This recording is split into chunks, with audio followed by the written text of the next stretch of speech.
बिस्मिल्लाहिर्रहमानिर्रहीम। ये तीसरे दर्स का दूसरा हिस्सा है। हमने मगरिबी फ़िक्र व फ़लसफ़ा के ख़तरनाक होने की वजूहात बयान की थी और शुरू में कहा था कि इसकी 10 वजूहात है। तो पहले सबक में इसकी तकरीबन 7 वजूहात सामने आ चुकी थी। मगरिबी फ़िक्र व फ़लसफ़े के इस्लामी दुनिया के लिए ख़तरनाक होने की 8वीं वजह है कि मगरिबी फ़िक्र व फ़लसफ़ा ये सक़ाफ़ती मज़ाहिर और टेक्नोलॉजी के ज़रिए से इसको फैलाया जा रहा है। तो सक़ाफ़ती और तहज़ीबी मज़ाहिर और टेक्नोलॉजी के ज़रिए से इसका बहुत ज़्यादा हद तक फैलना ये भी ख़तरनाक होने की एक वजह है। सक़ाफ़ती मज़ाहिर का क्या मतलब है? मसलन मुख्तलिफ़ खेलों का इनेकाद होता है और मल्टीनेशनल कंपनियों के होटल्स हैं, बहुत सारे कंपनियां हैं और फ़िल्में हैं, ड्रामे हैं। उसमें जो सक़ाफ़त और तहज़ीब दिखाई जाती है तो उसमें ये मगरिबी फ़िक्र व फ़लसफ़े को फैलाया जाता है।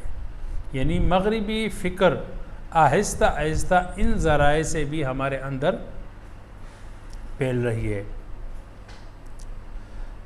खैर, मसलन मैंने आपको इसकी मिसाल बताई थी कि टीवी स्टेज पे एक प्रोग्राम होता है तो बज़ाहिर तो वो एक अलग अपने टॉपिक में या तो किसी ड्रामे की या किसी फ़िल्म की या गानों की या फ़िल्म अवार्ड्स वग़ैरह इन चीज़ों के जो है ना वो प्रमोशन वग़ैरह और कोई प्रोग्राम होता है, लेकिन उसके पीछे बैकग्राउंड या एक ऐसा माहौल जो है ना क्रिएट किया जाता है कि जो हमारे जहनों में गैर शऊरी तरीके पर मगरिब की मोहब्बत या मगरिब की फ़िक्र को मतलब वो एक उसकी तस्वीर डाली जाती है।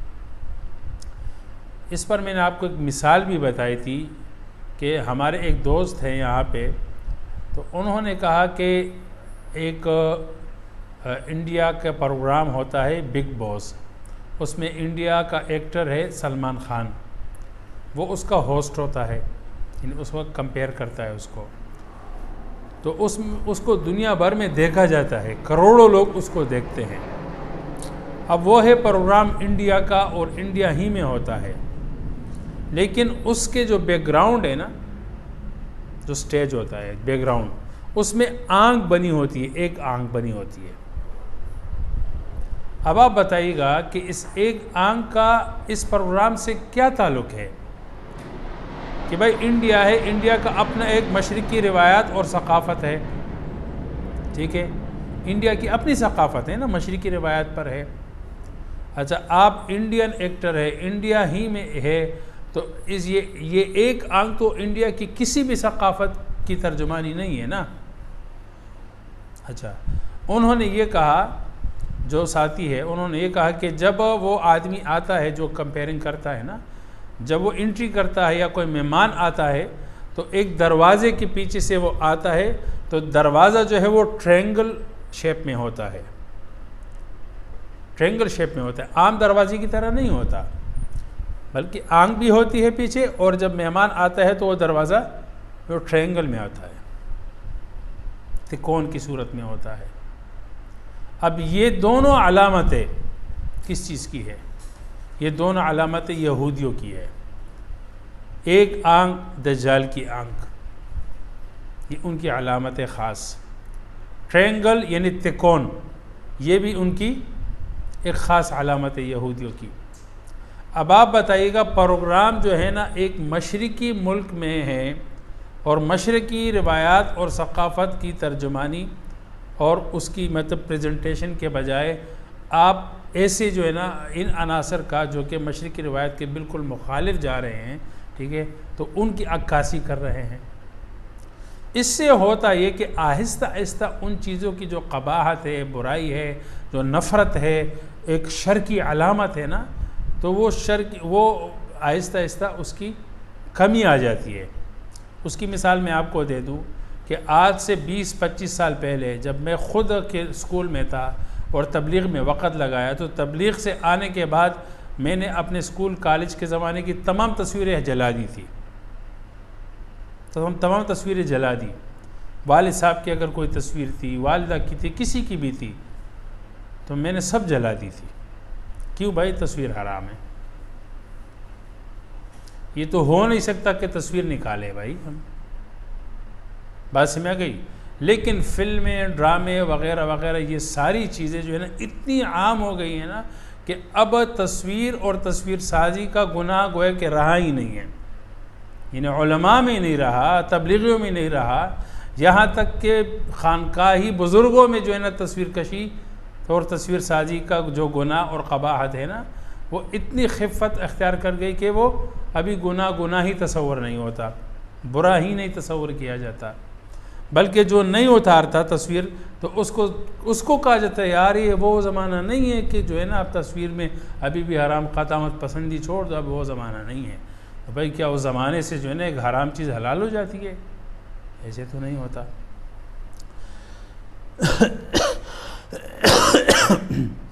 अच्छा, इसी तरह टेक्नोलॉजी के ज़रिए से जो जदीद टेक्नोलॉजी, जदीद इजादात होती हैं ना, तो उसके ज़रिए से मगरिबी फ़िक्र व फ़लसफ़ा को आम किया जाता है। अगर मगरिब में कोई चीज़ नई ईजाद होती है तो उसको यूँ फैलाया जाता है कि भाई उनकी ये तरक्की जो है इसका राज ये है कि उनकी फ़िक्र हमारी फ़िक्र से अलग है, वो मज़हब बेजार है, वो मज़हब की पाबंदियों में पाबंद नहीं है, इसी वजह से उन्होंने तरक्की की और हमने ये तरक्की इसलिए नहीं की, इस तरह का जहाज़ इसलिए नहीं बनाया, इस तरह की टेक्नोलॉजी इसलिए नहीं बनाई कि अभी तक हम मज़हब की पाबंदियों में हैं, हमारी सोच जो है ना मज़हब से आगे नहीं है। तो मज़हबी बेजारी और मज़हब से नफ़रत और मज़हब को तरक्की और टेक्नोलॉजी में आड़ समझना, हिजाब समझना, रुकावट समझना, इसको बाकायदा तौर पर जो है वो नई नई ईजादात के ज़रिए से बाकायदा तौर पर पूरी दुनिया में फैलाया जाता है। खैर, तो ये भी एक वजह है कि टेक्नोलॉजी और जो सकाफ़ती मज़ाहिर है इनके ज़रिए से मगरिबी फ़िक्र व फ़लसफ़ा को, मगरिबी फ़िक्र को फैलाया जाता है। अच्छा, 9वीं वजह ये है इसके ख़तरनाक होने की कि मगरिबी फ़िक्र व फ़लसफ़ा मज़हब को मुकम्मल तौर पर ख़त्म नहीं करता, मुकम्मल तौर पर इसकी नफ़ी नहीं करता। पीछे आप जाएंगे जो यूनानी फ़लसफ़ा से मुतासिर जो क़ुव्वतें और ताकतें होती थी, तो ज़ाहिर एक क़ुव्वत जब आती और वो एक मज़हब की बुनियाद पर और फ़लसफ़े की बुनियाद पर होती, तो जिस किसी मुल्क पर उनका कब्ज़ा होता, फ़तह होती, तो वहाँ पर कुल्लियतन मज़हब को मिटाने की कोशिश की जाती थी, इबादत गाहों को मिटा देते थे, वहाँ के मजहबी रहनुमाओं और उलमा को जो है वो कत्ल कर देते थे, अवाम उन्नास में इर्तिदाद का एक सिलसिला चलाया जाता, बाकायदा तौर पर उनसे कहा जाता कि अपने मज़हब पे रहना है या ज़िंदा रहना है। तो कोई इनकार करता तो उसको साफ़ सुथरे मतलब ये कि तलवार से कत्ल कर दिया जाता था। तो यूँ लोगों के दिलों में उस फ़लसफ़े की बुराई और नफ़रत होती थी कि यार आपने हम पे एक तो फ़तह कर लिया, एक तो हमसे मुल्क छीन लिया, दूसरा तुम हमसे ईमान छीन रहे हो। तो ये एक मतलब नफ़रत होती थी उन फ़लसफ़ों और उन फ़िक्रों के ख़िलाफ़ कि हमारे मज़हब को भी हमसे छीनना चाहते हैं। फिर आहिस्ता आहिस्ता मजहबी बुनियादों पर वो लोग इकट्ठे होते और बगावत या आज़ादी का कोई सिलसिला चलता और तहरीक चलती, तो कौमों को फिर आज़ादी और आज़ादी भी मिल जाती। लेकिन मगरिबी फ़िक्र व फ़लसफ़ा ये मज़हब के तमाम अरकान को डिनाई नहीं करता, बल्कि मगरिब कहता है कि तुम्हारे जो बुनियादी अरकान हैं, मसलन ईमानियात और इबादात है, वो तुम जब चाहो जहाँ चाहो तो अदा कर सकते हो। आप नमाज़ पढ़ो, नमाज के लिए जगह मस्जिद की शक्ल में बनाओ, कोई पाबंदी नहीं है।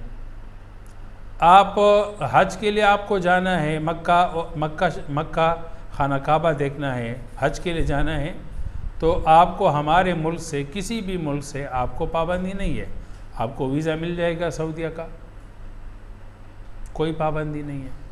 आपने ज़कात देनी है, ज़कात आप चाहे तो इसी मुल्क में गरीबों में तकसीम कर दे, चाहे तो मुसलमान ममालिक में आप ट्रांसफ़र कर ले, इस पर कोई पाबंदी नहीं है। आप रोज़ा रखना चाहे, रोज़ा रमज़ान में आप रखें, कोई पाबंदी नहीं है। आपकी सहरी इफ्तारी पर पाबंदी नहीं है, बल्कि बाकायदा तौर पर जो है ना वहाँ पर ऑफिस में और सरकारी महकमों में इफ्तारी और सहरी का बाकायदा फंक्शन प्रोग्राम होते हैं। यहाँ तक कि वाइट हाउस में जो है वो इफ्तारी का प्रोग्राम होता है। ठीक है, तो इसका नुकसान क्या हुआ? हाँ, उनको जो चीज़ मंजूर नहीं है वो इस्लामी निज़ाम नहीं है। इस्लामी निज़ामी सियासत और इस्लाम का माशी निज़ाम, वो कहते हैं कि सियासी निज़ाम भी हमारा चलेगा और माशी निज़ाम भी हमारा चलेगा, बाकी ईमान में और इबादात में, अपने अरकान दीन में आप कुल्लियतन आज़ाद हो, कोई पाबंदी नहीं है। इससे हुआ ये कि एक शख्स, एक मुसलमान जब अपने ईमान में और अपनी इबादात में ख़ुद मुख्तार है, तो उसके दिल में इस मगरिबी फ़िक्र व फ़लसफ़ा और मगरिबी निज़ाम की क़बात उस तरह नहीं है जो पीछे ज़मानों में दीगर फ़िक्रों और दीगर मज़हबों के ख़िलाफ़ एक नफ़रत होती थी। तो इसी तरह यानी इन मगरिबी फ़िक्र व फ़लसफ़ा की बुराइयों के ख़िलाफ़ आवाज़ उठाना या तहरीकें चलाना या आज़ादी की तहरीकें उठाने में बहुत बड़ी रुकावट, ये भी एक वजह है। ये बात समझ आ गई? अच्छा, और 10वीं वजह जो है वो मगरिबी फ़िक्र व फ़लसफ़ा के ख़तरनाक होने की क्या है? वो है प्रोपेगंडे की क़ुव्वत, कि बड़े पैमाने पर जो है ना प्रोपेगंडे की ताकत मगरिबी फ़िक्र व फ़लसफ़े को हासिल है। मीडिया के ज़रिए से सफ़ेद को काला और काले को सफ़ेद, सच को झूठ और झूठ को सच कहलवाना और मनवाना, ये उनके लिए बहुत ही आसान बात है। जालिम को खैरख्वाह और हमदर्द बावर करवाना और मज़लूम को जालिम और दहशतगर्द और इंसानियत दुश्मन करार देना, ये वो लोग प्रोपेगंडे के ज़रिए से भरपूर मुहिम चलाकर इस तरह करते हैं और इससे फिर लोग मुतासिर होते हैं। इसलिए कि लोग मीडिया पर, सोशल मीडिया पर होते हैं, जो मीडिया कहे वो सच है, जिसको मीडिया गलत कहे तो वो गलत है, जिसको मीडिया हमदर्द और इंसानियत का खैरख्वाह बताए तो वो इंसानियत का खैरख्वाह है। अगरचे पूरी इंसानियत की जो क्या नाम है, पूरी इंसानियत का जो असासा है, माली असासा है, वो उनके हाथ में क्यों ना हो। जिस तरह सरमायादाराना निज़ाम है ना, तो वो चंद हाथों में दौलत सिमट गई है, लेकिन वही लोग दुनिया और इंसानियत के खैरख्वाह हैं। मैंने आपको बताया था कि तकरीबन दुनिया की 20% आबादी के पास दुनिया की 80% दौलत है और दुनिया के 80% आबादी के पास जो है वो 20% दौलत है, मतलब ना होने के बराबर है। कहाँ 80%, कहाँ 20%। लेकिन वही 20% जो दुनिया के तमाम वसाइल पर काबिज़ है और दुनिया को गुर्बत और इफलास और नंगे पर और कहतसारी में जो है ना मुब्तला कर रखा है, वही हमदर्द है। किसी बच्चे को गोद में उठा लिया, उसको डबल रोटी लॉलीपॉप दे दिया या खिलौना दे दिया कि वाह वाह यार ये देखे कितने इंसानियत के हमदर्द है। अगर कोई उनके ख़िलाफ़ आवाज़ उठाए तो उनके ख़िलाफ़ प्रोपेगंडा किया जाता है, मीडिया शोर मचाना शुरू कर लेता है कि एक शख्स है जो इंसानियत की खिदमत करना चाहता है लेकिन ये उसका दुश्मन बना हुआ है और इसके ख़िलाफ़ बातें कर रहा है। ठीक है, तो बड़े पैमाने पर जो मगरिबी फ़िक्र व फ़लसफ़ा ने लोगों को, दुनिया के लोगों को मुतासिर किया, वो ये कि उसके पास प्रोपेगंडे की क़ुव्वत है। यूनानी फ़लसफ़े के पास ऐसा कोई सोर्स नहीं था कि जो उनके ख़िलाफ़ आवाज़ उठाए तो प्रोपेगंडे के ज़रिए से उसकी आवाज़ को दबा दिया जाए या जालिम को मज़लूम और हमदर्द और मज़लूम को दहशतगर्द और जालिम करार दिया जाए। वो ऐसे सोर्सेज उनके पास नहीं थे। क्यों? वजह उसकी है कि वो एक तालीमी और तदरीसी हद तक मगरबी ये यूनानी फ़िक्र व फ़लसफ़ा पढ़ाया जाता था, ठीक है। उमूमी जो है ना उनको मैदान नहीं मिला था, और इनको उमूमी मैदान मिला है, और इस मैदान के तमाम ज़रा इनके हाथ में हैं। तो इसीलिए इस्लामी दुनिया के लिए, मुस्लिम दुनिया के लिए मगरबी फ़िक्र व फ़लसफ़ा इंतहाई ख़तरनाक है। ये 10 वजूहात थी जो मैंने आपको बता दी। व आखिर दावाना अल्हम्दुलिल्लाहि रब्बिल आलमीन।